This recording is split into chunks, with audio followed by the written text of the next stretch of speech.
Doctor C N. Manjunath versus D K. Suresh ಯಾರು MP ಆಗಬೇಕು sir? Rama ಮತ್ತು ರಾವಣ ಆರಿಸ್ಕೋಬೇಕಾಗಿರೋದು ರಾಮನ್ನ. ಡಿ.ಕೆ ಯಾವತ್ತಿದ್ರು ಬಂಡೆ ಅಂತಾರೆ, ಬಂಡೆನೇ ಅವರು. ಬಂಡೆನ ಕರಗಿಸುವಂತ ಒಂದು ಹೃದಯ ಇದು. ನ್ಯಾಯ ಅನ್ಯಾಯದ ಮಧ್ಯೆ ನಡೀತಿರ್ತಕ್ಕಂಥ ಯುದ್ಧ, ಇದರಲ್ಲಿ ನ್ಯಾಯ ಗೆಲ್ಲುತ್ತೆ ಅಂತ ನಮ್ಮ ಪೂರ್ಣ ವಿಶ್ವಾಸ ಇದೆ. ಬಂಡೆ ಏನಿದ್ರು ಮನೆ ಕಟ್ಟಕ್ಕೆ ಯೂಸ್ ಮಾಡ್ತಾರೆ. ಬಂಡೆ ಹೃದಯವಂತ ಎಂತ ಟೈಮ್ ಅಲ್ಲಾದ್ರೂ ರೋಗಿನ ಉಳಿಸುವಂತ ವ್ಯಕ್ತಿ ನಮ್ಮ ಡಾಕ್ಟರ್ ಮಂಜುನಾಥ್ ಸರ್. ಮೋದಿ ದೇಶಕ್ಕೆ ಪ್ರಧಾನಿ ಅಲ್ವಾ, ಅವ್ರು ನಮ್ಮ ಭಾರತೀಯ ಜನತಾ ಪಕ್ಷದ ಸ್ಟಾರ್ ಕ್ಯಾಂಪೇನರ್. ಅವ್ರನ್ನ ಇಟ್ಕೊಂಡೇ ನಾವೆಲ್ಲ ಕೆಲಸ ಮಾಡೋದು. ಯಾರು ಕೋಟೆ ಕಟ್ಕೊಂಡ್ರು ಅದನ್ನ ಉಳ್ಸಕ್ ಒಬ್ಬ ವ್ಯಕ್ತಿ ಬೇಕೇ ಬೇಕು. ಅದು ನಮ್ಮ ಮಂಜುನಾಥ್, ಡಾಕ್ಟರ್ ಮಂಜುನಾಥ್ ಸರ್ ಅಂತ ನಾನು ಹೇಳಕ್ ಇಷ್ಟಪಡ್ತೇನೆ.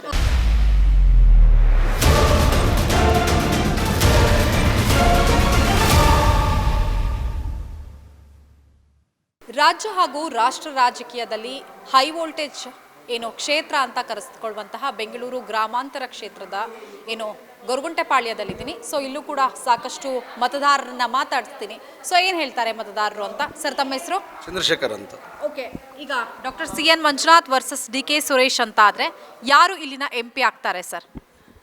ಡಾಕ್ಟರ್ ಮಂಜುನಾಥ್ರವರು ಈ ಬಾರಿ ಮೊದಲನೇದಾಗಿ ಈ ಒಂದು ಕ್ಷೇತ್ರಕ್ಕೆ ಪಾದಾರ್ಪಣೆ ಮಾಡ್ತಾ ಇದ್ದಾರೆ, ಜನಸೇವೆ ಮಾಡಬೇಕು ಅಂತ.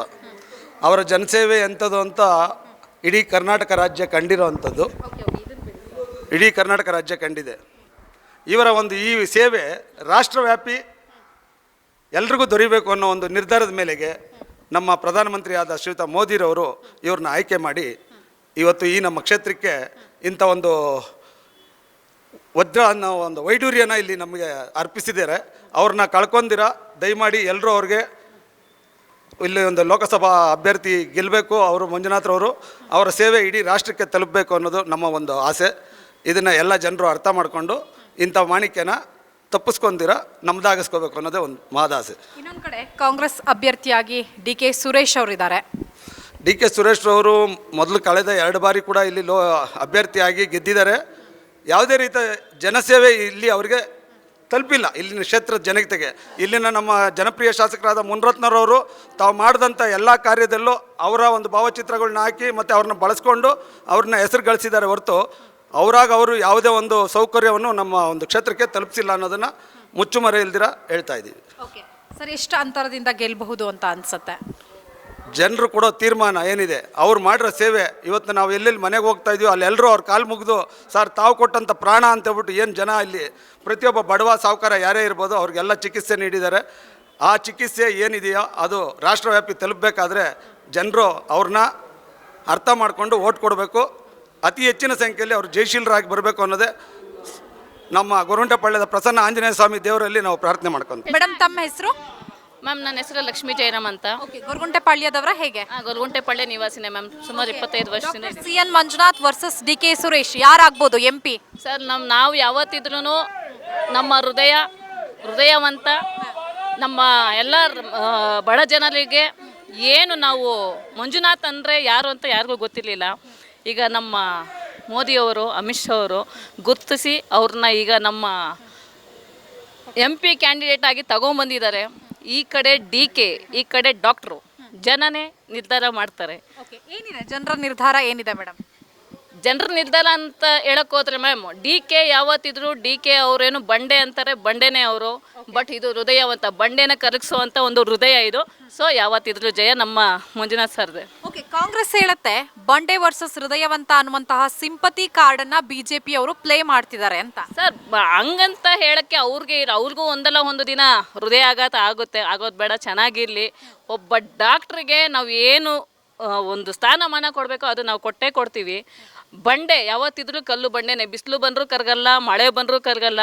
ವಾಸ್ತು ಹೆಂಗಿದ್ರು ಬಂಡೆ ಏನಿದ್ರು ಮನೆ ಕಟ್ಟಕ್ಕೆ ಯೂಸ್ ಮಾಡ್ತಾರೆ. ಬಂಡೆ ಯಾವುದೇ ಹೃದಯವಂತ ಎಂಥ ಟೈಮಲ್ಲಾದ್ರೂ ಹೃದಯವಂತರೇ. ಅವ್ರು ಡಾಕ್ಟ್ರ್ ಅಂದಮೇಲೆ ಡಾಕ್ಟ್ರೇ ಆಗಿರ್ತಾರೆ. ಒಬ್ಬ ರೋಗಿನ ಉಳಿಸೋವಂಥ ವ್ಯಕ್ತಿ ನಮ್ಮ ಡಾಕ್ಟರ್ ಮಂಜುನಾಥ್ ಸರ್.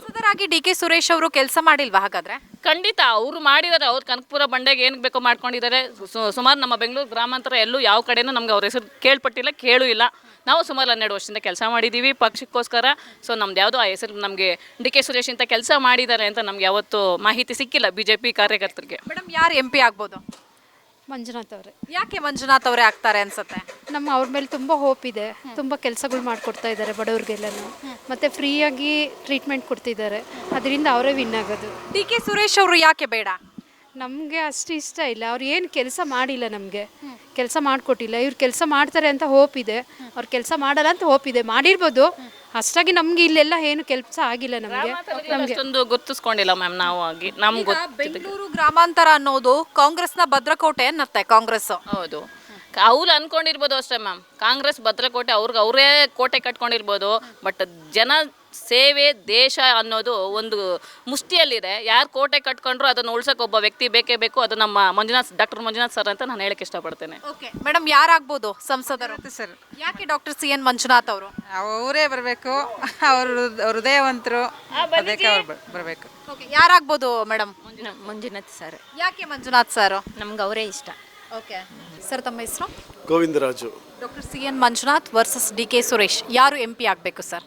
ರಾಮ ಮತ್ತು ರಾವಣ, ಆರಿಸ್ಕೋಬೇಕಾಗಿದ್ದು ರಾಮನ್ನೇ. ಓಕೆ, ಯಾಕೆ ಡಾಕ್ಟರ್ ಸಿ ಎನ್ ಮಂಜುನಾಥ್ ಅವರು ಆಗಬೇಕು? ಕಣ್ಮುಂದೆ ಇದೆ, ನ್ಯಾಯ ಗೆಲ್ಲಬೇಕು, ಗೂಂಡಾಗಾರಿಗೆ ನಿಲ್ಲಬೇಕು, ದೌರ್ಜನ್ಯ ನಿಲ್ಲಬೇಕು, ಒಳ್ಳೆಯವ್ರು ಗೆಲ್ಲಬೇಕು. ಓಕೆ, ಈಗ ಪ್ರತಿಸ್ಪರ್ಧಿಯಾಗಿರುವಂತಹ ಡಿ ಕೆ ಸುರೇಶ್ ಅವರಿಗೆ ರಾವಣ ಅಂತ ಹೇಳಿದ್ರೆ ಯಾಕೆ ಅಂತ ಕೇಳಬಹುದಾ? ಅಷ್ಟೊಂದು ವಿಶ್ಲೇಷಣೆ ಮಾಡೋದು ಬೇಡ ಅನಿಸುತ್ತೆ ನನಗೆ. ಎಲ್ರಿಗೂ ಹೋಲಿಕೆ ಮಾಡಿದಂತಹ ಸಂದರ್ಭದಲ್ಲಿ ಈಗ ರಾಮ ಮತ್ತೆ ರಾವಣ ಅನ್ನುವಂತಹ ಹೋಲಿಕೆ ಮಾಡಿದ್ರೆ, ಸೊ ಅದಕ್ಕೆ ಹೇಳೋದಾದ್ರೆ ಮಾತಾಡ್ತಿದ್ದಾರೆ ಈ ವಿಷಯನ, ನಾನೊಬ್ಬ ಮಾತಾಡ್ತಿಲ್ಲ, 27 ಲಕ್ಷ ಜನನೂ ಮಾತಾಡ್ತಿದ್ದಾರೆ. ಅದು ಎಲ್ರಿಗೂ ಅಂಡರ್ಸ್ಟುಡ್, ಅದು ಅರ್ಥ ಆಗ್ತದೆ. ಈಗ ಜಿದ್ದಾಜಿದ್ದಿನ ಪೈಪೋಟಿ ಇರುತ್ತೆ ಅಂತ ಹೇಳಲಾಗ್ತಾ ಇದೆ. ನಿಜಕ್ಕೂ ಪೈಪೋಟಿ ಇರುತ್ತಾ, ಹೇಗೆ? ನನ್ನ ಪ್ರಕಾರ ಜನ ಭಾರತೀಯ ಜನತಾ ಪಕ್ಷದ ಕಡೆ ಇದ್ದಾರೆ, ಅಷ್ಟೊಂದು ಪೈಪೋಟಿ ಇಲ್ಲ ಅಂತ ನನಗನ್ಸುತ್ತೆ. ಯಾಕೆ ಬಿಜೆಪಿ ಪರವಾಗಿದ್ದಾರೆ ಅಂತ ಅನ್ಸುತ್ತೆ? ಅರ್ಧ ಗಂಟೆ ಬೇಕಾಗುತ್ತೆ ನನಗೆ ಹೇಳ್ಬೇಕಂದ್ರೆ ಅದನ್ನ. ನರೇಂದ್ರ ಮೋದಿ ಅವರ ಅಭಿವೃದ್ಧಿ ಕೆಲಸಗಳು ಇಡೀ ವಿಶ್ವದಲ್ಲೇ 5ನೇ ಆರ್ಥಿಕ ಸ್ಥಿತಿಗೆ ಬಂದಿರತಕ್ಕಂಥದ್ದು. ಎಷ್ಟು ಸುಮಾರು 8 ರಿಂದ 10 ಕೋಟಿ ಜನರಿಗೆ ಮನೆಗೆ ಉಜ್ವಲ ಯೋಜನೆ ಅಡಿ ಗ್ಯಾಸ್ ಕೊಟ್ಟಿದ್ದೀವಿ. ಸ್ವಚ್ಛ ಭಾರತದ ಅಡಿಯಲ್ಲಿ ಒಂದು 10 ರಿಂದ 12 ಕೋಟಿ ಮನೆಗೆ ಶೌಚಾಲಯ ಕೊಟ್ಟಿದ್ದೀವಿ. ಕರ್ನಾಟಕದ ಬಿಜೆಪಿ ಅಭ್ಯರ್ಥಿಗಳು ಮೋದಿಯವರ ವರ್ಚಸ್ಸಿನಿಂದ ಗೆಲ್ತಾರೆ ಅನ್ಸುತ್ತಾ, ಅಥವಾ ಅವರದೇ ಆದಂತಹ ವರ್ಚಸ್ಸು ಎಲ್ಲ ಅಭ್ಯರ್ಥಿಗಳು ಇದೆಯಾ, ಹೇಗೆ ಸರ್? ಮೋದಿ ದೇಶಕ್ಕೆ ಪ್ರಧಾನಿ ಅಲ್ವಾ, ಅವರು ನಮ್ಮ ಭಾರತೀಯ ಜನತಾ ಪಕ್ಷದ ಸ್ಟಾರ್ ಕ್ಯಾಂಪೇನರು, ಅವರು ನಮ್ಮ ಆಸ್ತಿ, ಅವ್ರನ್ನ ಇಟ್ಕೊಂಡೇ ನಾವೆಲ್ಲ ಕೆಲಸ ಮಾಡೋದು. ಈಗ ತಾವು ಡಿ ಕೆ ಸುರೇಶ್ ಅವರು ಬೇಡ ಅನ್ನೋ ಥರ ಹೇಳಿದ್ರೆ, ಯಾಕೆ ಸಂಸದರಾಗಿ ಅವರು ಕೆಲಸವನ್ನ ಮಾಡಿಲ್ವಾ, ಹೇಗೆ? ನಾವು ಅವ್ರನ್ನ ಬೇಡ ಅಂತಲ್ಲ ನಾವು ಹೇಳೋದು ಭಾರತೀಯ ಜನತಾ ಪಕ್ಷದಿಂದ ಮಂಜುನಾಥ್ ಅವ್ರು ಗೆಲ್ಲಬೇಕು. ನಾವು ಅವ್ರ ಸಂಸದರು ಸೋಲ್ತಾರೆ ಅಂತಾನೆ ಅರ್ಥ. ಹಾಗಾದ್ರೆ ಅವ್ರ ಟರ್ಮಲ್ಲಿ ಕೆಲಸ ಮಾಡಿದಾರಾ ಇಲ್ವಾ ಸರ್? ನಾನು ಮೊದಲೇ ಹೇಳಿದೆ, ನ್ಯಾಯ ಅನ್ಯಾಯದ ಮಧ್ಯೆ ನಡೀತಿರ್ತಕ್ಕಂಥ ಯುದ್ಧ, ಇದರಲ್ಲಿ ನ್ಯಾಯ ಗೆಲ್ಲುತ್ತೆ ಅಂತ ನಮ್ಮ ಪೂರ್ಣ ವಿಶ್ವಾಸ ಇದೆ. ಕಾಂಗ್ರೆಸ್ ಅವ್ರು ಹೇಳ್ತಾರೆ ನ್ಯಾಯ ಅನ್ಯಾಯ, ಹೃದಯವಂತ ಬಂಡೆ, ಧರ್ಮ ಅಧರ್ಮ ಅನ್ನುವಂತಹ ಸಿಂಪತಿ ಕಾರ್ಡ್ ಅನ್ನ ಬಿಜೆಪಿ ಅವರು ಪ್ಲೇ ಮಾಡ್ತಿದ್ದಾರೆ ಅಂತ. ಇದು ರಾಜಕಾರಣ, ಯುದ್ಧ, ಎಲ್ಲರ ಥರ ತಂತ್ರನೂ ನಡೆಯುತ್ತೆ. ಆದರೆ ನಾವು ನಿಜ ಹೇಳ್ತಿದ್ದೀವಿ, ಯಾವುದು ಕುತಂತ್ರ ಇಲ್ಲ ಇದರಲ್ಲಿ. ಅವರು ಸುಮಾರು 75 ಲಕ್ಷ ಜನರಿಗೆ OPDಯಲ್ಲಿ ಸೇವೆ ಕೊಟ್ಟಿದ್ದಾರೆ. ಸುಮಾರು ಒಂದು 8 ರಿಂದ 10 ಲಕ್ಷ ಆಪ್ರೇಷನ್ಸ್ ಮಾಡಿದ್ದಾರೆ. ಸೊ ಹಾಗಾಗಿ ಅವರು ಜನರಿಗೆ ಸೇವೆ ಮಾಡಿದ್ದಾರೆ, ಅದಕ್ಕೋಸ್ಕರ ಅವ್ರು ಗೆಲ್ಲಬೇಕು. ಸರ್, ತಮ್ಮ ಹೆಸರು? ನನ್ನ ಹೆಸರು ಹನುಮಂತರಪ್ಪ ಮೇಡಮ್. Okay, RR ನಗರದವರೇನಾ? ಹೌದ್ರಿ. ಲೋಕಸಭಾ ಚುನಾವಣೆ ಬರ್ತಾ ಇದೆ, ಯಾರು ಸಂಸದರಾಗ್ಬೋದು ಅನ್ಸುತ್ತೆ? ಡಿ ಕೆ ಸುರೇಶ್ ಅವರ, ಡಾಕ್ಟರ್ ಸಿ ಎನ್ ಮಂಜುನಾಥ್ ಅವರ? ಸುರೇಶ್ ಅವರು ಚೆನ್ನಾಗಿ ಕ್ಯಾನ್ವಾಸ್ ಮಾಡ್ತಾರೆ, ಸಿನ್ಸಿಯರ್ ಮಾಡ್ತಾ ಇದ್ದಾರೆ ಕಾಂಗ್ರೆಸ್ನವರು. ಇವ್ರು BJP ಮಾಡ್ತಾಯಿಲ್ಲ ಕ್ಯಾನ್ವಾಸಿಂಗ್, ಯಾರು ಬಂದು ಓಟ್ ಕೇಳ್ತಾ ಇಲ್ಲ. ಬಟ್ ವಾಲಂಟ್ರಿಯಾಗಿ BJPಗೆ ಓಟು ಹಾಕೋಕ್ಕೆ ಜನ ರೆಡಿಯಾಗಿದ್ದಾರೆ. ಬಟ್ ಸುರೇಶ್ ಚಾನ್ಸಸ್ ಹೆಚ್ಚು ಕಾಣ್ದಿದ್ದಂಗೆ ಕಾಣ್ತಾ ಇತ್ತು. ನನ್ನ ನಿಮ್ಮ ಪ್ರಕಾರ ಯಾರು ಗೆಲ್ಬೋದು ಹಾಗಾದ್ರೆ? DK ಸುರೇಶ್ ಗೆಲ್ಬೋದು ಅಂತ. ಯಾಕೆ ಕೆಲಸಗಳನ್ನ ಮಾಡಿದ್ದಾರೆ ಅಂತನಾ, ಹೇಗೆ? ಕೆಲಸಗಳು ಮಾಡಿದಾರೆ ಅಂತ. ಇನ್ನೊಂದು ಅವ್ರ ಅಣ್ಣ DK ಶಿವಕುಮಾರ್ ಇದ್ದಾರಲ್ಲ, ಕಾಂಗ್ರೆಸ್ ರೂಲಿನಾಗಿದ್ದಾರೆ, ಫ್ಯೂಚರ್ನಾಗ ಕೆಲಸ ಆಗ್ಬೋದು ಅನ್ನೋ ಉದ್ದೇಶಕ್ಕಾಗಿ ಅವ್ರನ್ನ ಇದು ಮಾಡ್ಬೋದು. ಆದರೆ ಸ್ಟೇಟಲ್ಲಿ ಕಾಂಗ್ರೆಸ್ ಗೌರ್ಮೆಂಟ್ ಇದೆ, ಡಿ ಕೆ ಶಿವಕುಮಾರ್ ಅವರು ಸ್ಟ್ರಾಂಗ್ ಇದ್ದಾರೆ ಅನ್ನೋ ಕಾರಣಕ್ಕೆ ಸುರೇಶ್ ಅವ್ರಿಗೆ ಓಟ್ ಹಾಕ್ಬೋದು ಜನ ಅಂತ. ಹಂಗೇನಿಲ್ಲ, ಸುರೇಶ್ ಅವರು ಕೂಡ ಗುಡ್ ವರ್ಕರ್ ಇಂಡಿವಿಜುವಲಿ. ಕೆಲಸಗಳು ಸುರೇಶ್ ಮೂಲಕ ಆದರೆ ಆಗೋಕ್ಕೆ ಚಾನ್ಸಸ್ ಜಾಸ್ತಿ ಇದೆ ಅಂತ. ಆದರೆ BJPಗೆ ವಾಲಂಟ್ರಿ ಓಡಿಸಿದ್ದಾವೆ. ಇನ್ನೊಂದನ್ನು ಕ್ಯಾನ್ವಾಸ್ ಕೂಡ ಅವ್ರು ಕಾಂಗ್ರೆಸ್ನ ಚೆನ್ನಾಗಿ ಮಾಡ್ತಾಯಿದ್ದಾರೆ. ಇಲ್ಲಿ 3 ಟೈಮ್ಸ್ ಬಂದೋಗ್ಯಾರ ನಮ್ಮ ಏರಿಯಾಕ್ಕೆಲ್ಲ. ಇವರು BJP ಒಂದು ಟೈಮ್ ಕೂಡ ಬಂದು ಕೇಳಿ ಯಾರನ್ನ ಓಟು. ಇನ್ನೊಂದು ವಾಲಂಟ್ರಿಯಾಗಿ BJP ಓಟ್ ಬಿಡ್ದವಾಗಲಿ ಕಾಂಗ್ರೆಸ್ ಮಾಡಿದಷ್ಟು ಸಿನ್ಸಿಯರಾಗಿ ಇವ್ರು ಮಾಡ್ತಾಯಿಲ್ಲ. ಓಕೆ, ಈಗ ನಿಮ್ಮ ಅಕ್ಕಪಕ್ಕದ ಮನೆಗಳ ಜನರೆಲ್ಲ ಏನು ಹೇಳ್ತಾರೆ? ಯಾವ ಪರವಾಗಿದ್ದಾರೆ? ಕಾಂಗ್ರೆಸ್ ಪರವಾಗಿದ್ದಾರಾ, BJP ಪರವಾಗಿದ್ದಾರಾ, ಹೇಗೆ? Madam, majority BJP ಪರವಾಗಿದ್ದಾರೆ. ಯಾಕಂದರೆ ಅವರೆಲ್ಲ ಮೋದಿ ವೇವ್ ಇದೆ. ಬಟ್ ಕಾಂಗ್ರೆಸ್ನ ಮಾಡೋಷ್ಟು ಸಿನ್ಸಿಯರಾಗಿ ಕ್ಯಾನ್ವಾಸ್ ಮಾಡ್ತಾಯಿಲ್ಲ BJP ಅವರು. ಒಂದು ಸಾರಿ ಕೂಡ ಬಂದಿಲ್ಲ ಇವರು. ಅವ್ರು 3 ಟೈಮ್ಸ್ ಬಂದು ಹೋಗ್ಯಾರೆ. ಈಗ RR ನಗರ ಅನ್ನೋದು BJP ಭದ್ರಕೋಟೆ, ಶಾಸಕರು ಈಗ ಮುನಿರತ್ನ ಅವರು. ಸೊ ಇಲ್ಲೂ ಕೂಡ ಹೆಚ್ಚಿನ ಮತದಾರರಿದ್ದಾರೆ. ಸೊ ಹಾಗಾಗಿ ಎಲ್ಲರ ಗಮನ RR ನಗರದ ಕಡೆನೂ ಕೂಡ ಇದೆ. ಯಾಕಂದರೆ ಉಳಿದ ಕಡೆ ಎಲ್ಲ ಪೈಪೋಟಿ ಇದ್ರೂ ಕೂಡ RR ನಗರದಲ್ಲಿ ಯಾರಿಗೆ ಲೀಡ್ ಬರುತ್ತೋ ಅವ್ರು ಗೆಲ್ತಾರೆ ಅಂತ. ಹಂಗೇನಿಲ್ಲ ಮೇಡಮ್, ಅವ್ರ ವಿಲೇಜಸ್ ಕಡೆ ರಾಮನಗರ, ಕನಕಪುರ ಅಲ್ಲಿ ಆ ಕಡೆ ಎಲ್ಲ ಚೆನ್ನಾಗಿ ಬರ್ತಿದೆ ಅಂತ ಗೆಸ್ ಮಾಡ್ತಾ ಇದ್ದಾರೆ. 160 ವಾರ್ಡಲ್ಲಿ BJPಗೆ ಮೆಜಾರಿಟಿ ಬರ್ಬೋದು. ಬಟ್ ಆ ಏರಿಯಾದ ಮೆಜಾರಿಟಿ ಅಲ್ಲಿ ಬಂದ ಲೀಡ್ನೆಲ್ಲ ಹೊಡಿಬೇಕಲ್ಲ ಇಲ್ಲಿ, ಹಾಗಾಗಿ ಅಷ್ಟು ಈಜಿ ಇಲ್ಲ. ಬಟ್ ಈಗ DK ಸುರೇಶ್ ಅವ್ರನ್ನ ಸೋಲಿಸಲೇಬೇಕು ಅನ್ನುವಂತಹ ಲೆಕ್ಕಾಚಾರ ನಡೀತಾ ಇದೆ. ಇನ್ನೊಂದು ಕಡೆ BJP ಮತ್ತು JDS ಮೈತ್ರಿ ಮಾಡ್ಕೊಂಡಿದೆ.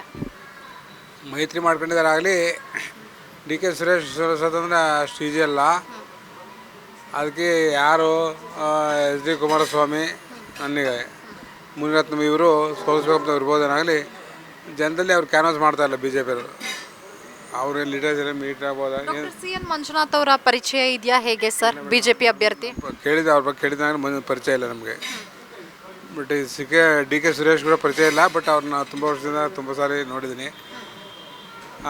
ಆಮೇಲೆ ನಾಮಿನೇಷನ್ಗೆ ನಾನೇನು ಹೋಗಲಿಲ್ಲ. Because of age I never participated in the nomination process. ಅದು ನೋಡಿ. ವೆಲ್ಕಮ್. ಯೂಟ್ಯೂಬ್ನಲ್ಲಿ ಕರ್ನಾಟಕ ಟಿವಿ ಅಂತ ಸರ್ಚ್ ಮಾಡಿ, ನಂತರ ನಮ್ಮ ಕರ್ನಾಟಕ ಟಿವಿ ಸಬ್ಸ್ಕ್ರೈಬ್ ಮಾಡಿ. ಸಬ್ಸ್ಕ್ರೈಬ್ ಆದಮೇಲೆ ನಿಮಗೆ ಹೋಮ್ ಪೇಜ್ ಬಂದರೆ ಕಮ್ಯುನಿಟಿ ಅನ್ನೋ ಆಪ್ಷನ್ ಸಿಗುತ್ತೆ. ಈ ಕಮ್ಯುನಿಟಿ ಆಪ್ಷನ್ ಕ್ಲಿಕ್ ಮಾಡಿದ್ರೆ ನಿಮ್ಮ ಕೆಳಗಡೆ 28 ಲೋಕಸಭಾ ಕ್ಷೇತ್ರಗಳ ಒಂದು ಪೋಲ್ ಕ್ರಿಯೇಟ್ ಮಾಡಲಾಗಿದೆ. ನೀವು ಹೋಗಿ 28 ಕ್ಷೇತ್ರಗಳಲ್ಲಿ ಯಾರು ಗೆಲ್ತಾರೆ, ಯಾರು ಗೆಲ್ಲಬೇಕು, ನಿಮ್ಮ ಸಪೋರ್ಟ್ ಯಾರಿಗೆ ಅಂತ ಅಲ್ಲಿ ನೀವು ಕ್ಲಿಕ್ ಮಾಡ್ಬೋದು, ಅಂದರೆ ವೋಟ್ ಮಾಡ್ಬೋದು. ಇಲ್ಲೇನು ವೋಟಿಂಗ್ ಆಗುತ್ತೆ ನಾವು ಪ್ರತಿದಿನ ನಾವು ನ್ಯೂಸಲ್ಲಿ ನಿಮಗೆ ಅಪ್ಡೇಟ್ ಮಾಡ್ತಿರ್ತೀವಿ. ಇದು ಮತದಾನದ ದಿನದವರೆಗೂ ಕೂಡ ಈ ಪೋಲಿಂಗ್ ಓಪನ್ ಇರುತ್ತೆ.